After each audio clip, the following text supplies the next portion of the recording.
अस्सलामुअलैकुम। कराची की सड़कों पर एक नया तूफान, जहांगीर रोड पर पानी और बिजली की अदम फराहमी पर अवामी एहतिजाज, जलाओ घेराव शुरू कर दिया।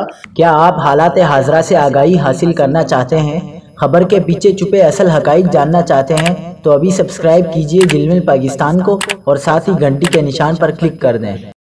आपको बताते चलें कि कराची के इलाके जहांगीर रोड पर ऐसा मंजर देखने को मिला जिससे शहर की बेबसी और हुकूमती नाकामी अयां हो गई। पानी और बिजली की अदम फराहमी पर तंग आए शहरियों ने जब सब्र का दामन छोड़ा तो एहतिजाज की आड़ में एक तूफान बर्पा हो गया। ये एहतिजाज आम मुजाहिरों से हट कर था।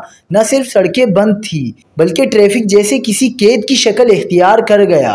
ट्रैफिक पुलिस के मुताबिक जहांगीर रोड के दोनों ट्रैक्स को एहतिजाज के बाइस बंद कर दिया गया और पूरा इलाका गोया जाम होकर रह गया।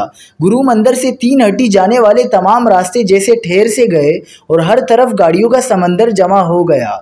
इस हंगामे में ट्रैफिक की रवानी फिर भी बेकाबू थी।